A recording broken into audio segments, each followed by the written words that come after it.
That's DB. I'm Ravi Lulla here at Hurrdat Sports Bar and Grill. We are joined now by hopefully someone that can save the show this morning. That's Tim Verghese of Inside Nebraska. What's up, Tim? Hey, how you doing? Not a whole lot of pressure on me, I guess, this morning, huh? Hey, talk to me about Tay Ellis. I mean, they were just there, right? We saw the pictures all over the internet, and next thing you know, and just the next month, man, he's here in June. He been huge for Nebraska with what's happening in June. Yeah, I mean, June's going to be big. I mean, June's going to be a month where it feels like every day we're going to have something to talk about. Like our Friday shows that month are going to be loaded with how much there's going to be to talk about. But um, with Tay, it's kind of just moved since the Trey Taylor commitment. Taylor's commitment caught his attention, and he's been pretty interested in Nebraska since. Those two have met up before on the 7-on-7 trail, have made a couple of visits together in the past as well. And so now Nebraska's really pushing hard, but Nebraska's been in this recruitment, I think, longer than people realize. They offered back in Jan 2024.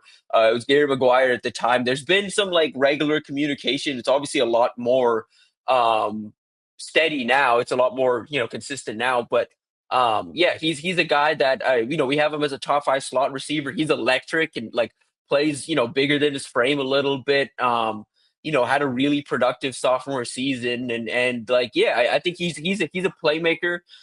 You're starting to see what Da'Keil Shorts is looking for from those inside receivers versus those outside receivers. Like those outside receivers, he's looking for big bodies outside. Obviously, you've got the Ryan Mosleys and the Nayland Scotts and even a Jaden Warren, or those are the type of guys he's looking for on the outside. But on the inside, you've got in this cycle 26, you've got Nasir Rankin, a shifty slot guy that can play inside and out, that has multi-sport athleticism. Now you've got Tay here in this 27 class. Another guy, super shifty, can break in and out of routes, and can do some stuff downfield as well, and has some outside versatility if he needs to. That's kind of what they're looking for now. Like, I'm interested to see how that visit continues to play out, especially as they add more to their offer list. Tim, I don't want to derail the conversation here, but you mentioned something there that we've been talking about a lot this week with multi-sport athletes. And I'm curious, with the different places you've been and seen coaches and how they evaluate guys as they're recruiting these prospects, how much does that, if any, go into different coaches' philosophy when they're looking at athletic upside and sort of potential in an athlete? I mean, it's important. Like I think at this point, most Power Four programs are looking for the multi-sport athleticism like background. Like they prioritize that. You'll find a lot of times athletes that maybe lack production will find a boost in recruitment off their like multi-sport athleticism. A good example in this 26 class, like the 4-star tight end Luke Sorensen. Nebraska's going to get him on campus either this month or later next month for an official visit. But he's the one that he's got like a judo background. He's played some soccer. He's got like a couple different like sports in that background. Valdon Sone, the 4-star defensive tackle thereafter. He's from Sweden originally and plays somewhat lesser competition out there in Virginia. But he competed really well at the All American Bowl. He's got a background in martial arts. He's also played some soccer, and you can see that kind of the way he moves around at his size at 6'5", 320. Just the way he's able to move around is clearly just a guy with some soccer in his background. And so, yeah, that's something that at the Power Four level, a lot of schools are looking for. And I mean, I'll say like with Jace Reynolds, like part of the reason Nebraska was so comfortable offering and then taking him was, one, he showed up to camp and competed, but two, multi-sport athleticism. He had that. He showed the competitive ability. And we talk so much about competitive stamina, more than just the fact that it showcases athleticism. Having that multi-sport background shows you're a competitor, shows, you're willing to do what it takes, and shows that you're not just limited to one sport. You're not just doing football because your friends are doing football. You're competing in sports because you're an athlete and you're competitive. That's interesting too, because I haven't heard really Servite on the national radar since I go back to the original We Back with Derek Brown coming out of Servite and La Habra. I'm just thinking to myself, the private school, the small sectors, the classes. How else are you marketing yourself if it isn't through versatility? Sometimes with a lot of these guys, and I think it's cool, Tim, to have these guys start to embrace doing a lot more things, like to kind of showcase what they're capable of on a bigger scale. Oh yeah, and I mean down in Texas, it's been something that a lot of coaching staffs have been pushing to their players on beyond just running football, like run track. And what's been really cool to see is we're seeing all these rising 27 and 28 like offensive and defensive linemen being like, I'm running track. Look at what the times I'm putting up. And it's like nothing crazy. Like, I mean, I saw a D lineman that put up like a sophomore D lineman that put up like a 12 something. And it's still like, hey, for his size, that's really impressive. And yeah, you're not going to win any meets. And you're maybe not be running varsity either, but it's helpful for everybody. I mean, think about Duncanville, the program down in Texas, the powerhouse program has produced so many, just like so many Power Four athletes over the years. They have all of their football players compete in track over the offseason. Every single one of them. It doesn't matter if they're varsity, it doesn't matter if they're JV. They have every single football player compete in track because it's helpful for them, and they've seen like they've noticed like significant improvement in guys year in and year out just by running track over the offseason. Tim, I mean, it felt like, and correct me if I'm wrong here, it felt like we did go through a period where specialization or kind of narrowing down on one sport was sort of the fad. So you could get guys sort of developed earlier, get them on people's radars earlier, and kind of get those offers. Was that a real thing, or was that sort of just my perception? No, it very much was, and it felt like just like not a blip necessarily, but it was kind of just part of that trend of like, okay, well, back when that the trend first started of hey, seventh and eighth graders are getting offered, and all like you remember David Sills? Remember when that story broke like way back in the day? I was a kid when that broke, but David Sills getting that offer. I feel like it was around that time where people were also like, okay, we need to start specializing. We need to start focusing these kids at a very young age in a specific sport. And I'm glad we're past that now because, yeah, I mean, one just doing football, specifically football, just doing football from a young age isn't exactly beneficial. Like you have to do other things. Like if I was hypothetically raising a kid and was like trying to make them the best athlete possible, they're like playing flag football, but they're not touching contact football till at least like seventh or eighth grade. And they're also doing swimming, they're doing tennis, they're doing soccer, they're doing all these different things. Like swimming helps with muscle development without putting a whole lot of harm on the body. Tennis helps with change of directions and ankles.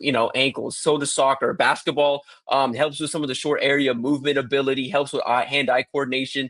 Baseball does the same thing. I'm putting you in as many sports as I can as a young kid, and then as you get older, it's like, okay, now you have this multi-sport athletic background. We're going to help you specialize once you get to, later in high school. TV, I don't often retweet or like a lot of places coaches visit. Occasionally I will when it piques my interest. I had to get TB though with Terry being down in Raleigh. Rashad Streets is a guy that I like a ton. They need an Good edge player. that he's super explosive. I like his tape. I think Nebraska's got a good chance just because he's relatively new on the scene after this season. What do you think about Millbrook's finest in Rashad Streets? Yeah, that recruitment has exploded this offseason, and for good reason. I mean, you look at the stats from his sophomore year; it's remarkable. I mean, yeah, I mean, someone commented on our board was like, was he playing middle schoolers? Because yeah, it's Yeah, the 120 26 and tackles, a like half stacks is a little alarming. That's a little crazy. for like a 15 or 16-year-old. It's incredible. But yeah, he's one that it's going to be. I think with all of those guys from the Southeast in general, especially Southeast edge and trench talent, it's always going to be tough to pull them away from the SEC and the Clemsons and North Carolinas and the schools closer to home. But I think Nebraska's going to get a very real look. He was pretty excited about the offer, the tradition, and I mean, I kind of noted it in our Timbits yesterday and on the board, but Terry Braden, this is his first real week on the road. But Mhm. I mean, we saw his personality this spring at Nebraska. This guy's having an impression on the road, just like Yeah, the little moments he's getting. I'm a huge fan. Yeah, like these little moments he's getting with coaching staffs and players, he's making a big impression. And these guys are like, oh, I'm really excited to get back on the phone with that guy. I'm really excited to go up to Lincoln and meet him. And Streets is one of them. So I think Nebraska's going to be able to get him on campus. And yeah, I think they're going to get a very real shot here. It's just ultimately going to be, can they pull him out of the Southeast? And I think it's way too early in that recruitment to tell for sure. The interesting thing with Terry, Coach B, is I think a lot of times people think, oh, NFL going right to college, and the ability to relate. But man, he's a kid, a high school guy at heart anyway. So I don't think the transition has been, it's been pretty seamless for him just because of how he thinks of young people, right? I mean, that's just kind of who he is as a person. Yeah, and you listen to his philosophy even on coaching D line and his emphasis on the fundamentals. Like this feels like, college is not where he should have been the whole time, but it's where he kind of belongs. Kind of, he feels right at home here. And it's no surprise really that he's kind of picked up recruiting as well as he had. I mean, like I kind of noted it after the spring, and Damon, you can tell me if you disagree. I don't think there was a culture shift necessarily in the D line room, but those guys are a lot closer now than they were like at the start of spring, even before Braden was here. So that's pretty astute. What I'll say is this is why I think, see, T. Knighton was so good relationally, but like there were his guys. Mm-hmm. Like you could just tell it felt like he was closer to some Sure. than others, and it wasn't intentional. I mean, clearly, Like him and James Williams had a was a different thing, relationship, right? yeah. It's a different kind of relationship. I think with Coach B, he's so fresh with a blank slate. He doesn't have any of the pre-existing knowledge, so it's just like I think that's what you're seeing. I don't know if there's anything intentional from T. Knighton, but I do think It's just different dynamic. having a fresh perspective of everybody has really brought this room together. I would agree with that, TV. Yeah. Yeah. I thought they kind of operate closer to like what we hear so much about the offensive line, watching them at the spring game, like everyone moves together. And it was like the new additions too. It's Williams and Renari, moving with the guys. It's Gabe Moore, moving with the guys. Like they all feel like one group. And I thought that was really cool. And on top of that, like I think Riley Van Poppel and Cam Leonard really stepping up as leaders in that room, really, really kind of attached at the hip right now. Yeah, Van Pop does a lot of the right things off the field too, so he's an easy guy to follow just because of his personal life. For sure. Tim, I know we talked last week kind of about the Trey Taylor impact and having that long runway to peer recruit and get some guys on campus. We've seen Nebraska be really busy this week, both with offers, get visits in, things like that. How much of that in your mind is sort of I know we talked about Tay Ellis as sort of a correlation to Trey Taylor. How much of some of that other activity do you think is related to that for kind of renewed interest in Nebraska, and how much of it kind of would have happened anyway? I think most of this would have happened anyway. The coaching staff didn't really hit the road in April. This is their first week hitting the road post spring and getting out, seeing some new offers. I mean, they turned this spring, like between the end of basically the end of the football season through like Feb, they really turned their 26 board around. That also led to some changes to the 27 board, and so that's what you're seeing as a result is some new offers going out, some shuffling, of You saw where one things stand. in Mount Carmel, like right in Right, Trey's backyard with Claude. right, exactly, and so it's tackle. Right. And the lucky thing with Nebraska and Puma is Nebraska was actually early there. He's just kind of steadily gone from like, okay, this is a guy on our board to, okay, this is a guy on our, like the guy on our board, And I think Puma's one of the more talented offensive tackles in this cycle. I think he's going to end up in that 5-star territory, like close to it. I think he's going to end up as one of the top tackles in the country when it's all said and done, because people just need to go out and see him. Like I know some have already. Our Greg Smith went out and saw him last fall. People just need to go out and see him. He's every bit of like 6'7", 6'8", 300 pounds, super athletic, big frame, has a basketball background, like does everything you're really looking for at the O-line. It just lacks experience at this point, but you really like the game tape that he's put up through one season. He's about at the cutoff too for height. So I was just going to ask Yeah. that, like, because they get a lot of feedback from the NFL, man, and it's hard being that tall. When you're talking about a guy 6'7", 6'8", that's but not his basketball background does help. It does, but when he's not out of high school yet, I go, okay, because that's what that was kind of the issue with Teddy. Like Teddy Baraska came in basically at the top of where you want him at, like sort of 6'8", and then he kind of kept growing. And you go, okay, I start getting a little uncomfortable here. Like when you're watching these guys, Tim, do you have sort of that cutoff on the upper end where you go, I really don't want this guy to get much taller, otherwise we might have some problems with sort of like bend and dip and trying to get into those positions he has to? Yeah, I specifically at the tackle, edge, and wide receiver because you see those guys that are like big wide receivers that are eventually like, okay, I'm just going to move inside to tight end, or even those big tight ends that are like, yeah, but those are the positions where I'm like, okay, you're getting a little too big. Quarterback's one of those too sometimes where like if I see a quarterback that's like 6'5" when he's young, I'm like, all right, let's not go over 6'7", just stay there, don't move, you know. Yeah. But but no, tackle is one of those for sure where like. I need you around 6'7", 6'8" max. Like if it's any bigger than that, I've got some concerns. Like and Teddy, seeing Teddy's development and growth, because like I was just lucky enough that I was able to go when I was an intern, go see Teddy in high school and see what that looked like then versus what it looks like now. Teddy's being a big learning lesson for me, and we'll still see how his career progresses. I'm not writing him off by any means, but um, just the injuries he's dealt with and the way his career's kind of progressed, that's been a big learning lesson for me about super big tackles. Yeah, it's just really challenging at when you get to that size. I mean, even if you took the injuries out of it, when you get to 6'10", it's just really challenging to get into the positions you need to be in. Right, it's a leverage game, and it's just tough to get the leverage you need at that size. So yeah, I mean that's where I'm at kind of with it. But I mean, you've seen some big tackles succeed, and ultimately, when you do get guys that big, you're looking for like movement ability and movement patterns. And I think the encouraging thing with Puma is the soccer background, and he's relatively football young. He's only got 1 year, 1 true year of football experience under his belt. And I also say from a growth standpoint, it sounds like he tapered off like around sophomore year. Like he hasn't really grown a whole lot. He's kind of just expanded out wide and grown taller over the last 2 years or so at this point.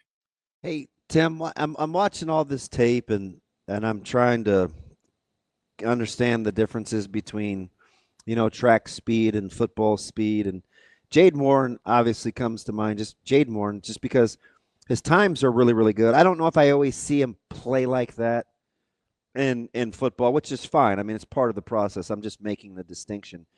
When you're looking at the track times and how he plays, what kind of correlation are you making with Jaden Warren? It just in general with Warren and others, like I'm just trying to see, does it show up? Is there any point on tape where I see you're able to separate? And I'm like, oh, that's for sure a guy. And I think back to when we first talked about Jaden Warren, it was a bit of a like kind of easy layup comp, but you see the similar thing on both of these guys' tape. Matthew Golden as well. Matthew Golden doesn't look 4.29 on tape every Ever, single snap, you know? ever. Yeah. And I brought that. I remember, and I'm a I Golden was saying guy. you've been high on I'm him. a huge Golden guy, but I did say like he's not a blow the top off. At least in Texas, where they always got vertical anyway. You think that would play to Golden strengths. He does not look like a 4.29 He guy on seems like he tape. plays in the 4.4s. You know what I mean? Like, Yeah. Right. so I get it. I mean, Yeah. that makes And sense that's to the thing me. with Warren. Like he doesn't look like he's like 10.4. I think he's even got a 10.3 on his PR in the 100 meter. I don't necessarily see that on tape, but he's plenty fast. I mean, we Yeah. saw him at the All American Combine, and he's separating so easily. I think the in person eval with me helped with Warren, just seeing him running routes, and separating from DBs at the second level with ease. Like if you're able to, for me, it's on like these posts and these digs and these routes where you're breaking off the route.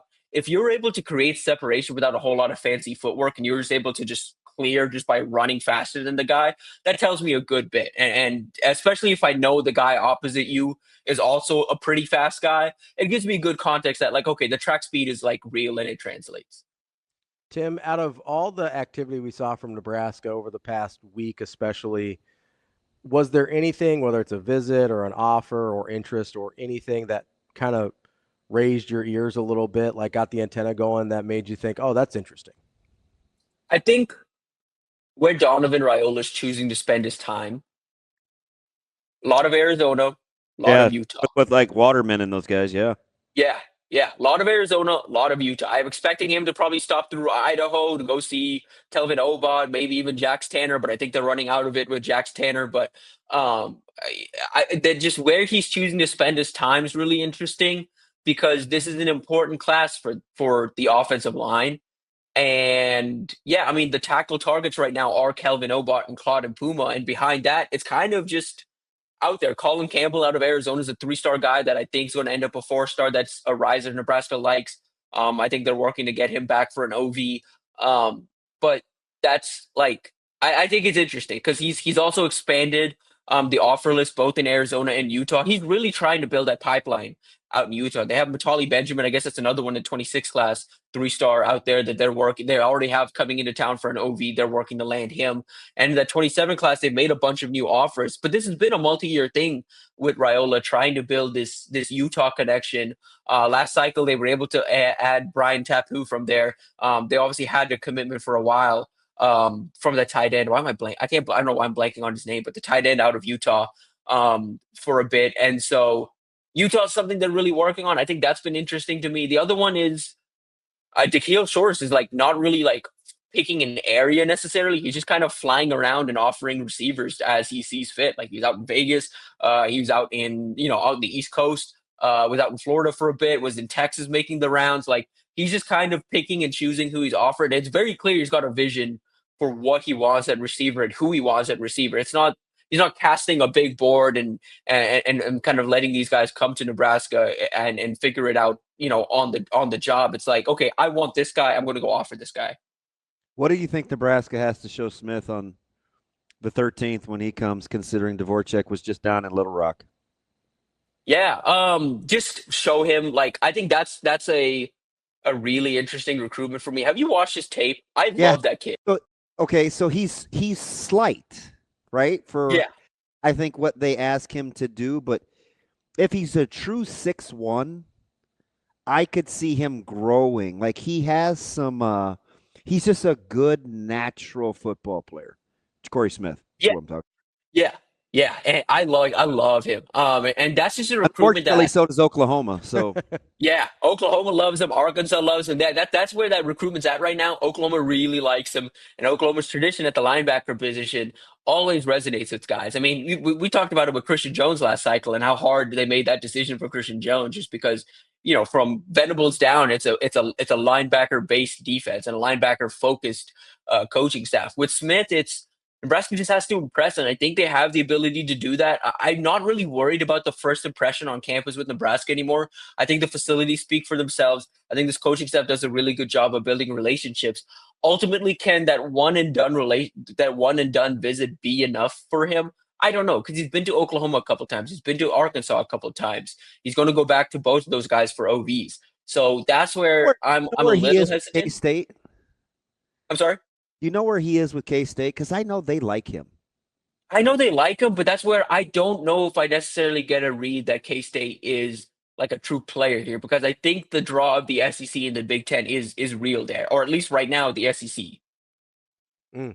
Interesting. Tim, great stuff as always. Appreciate the time, and we look forward to more Tim bits and more talks next week. Yes, sir. Talk next week. Appreciate y'all. Thanks, TV.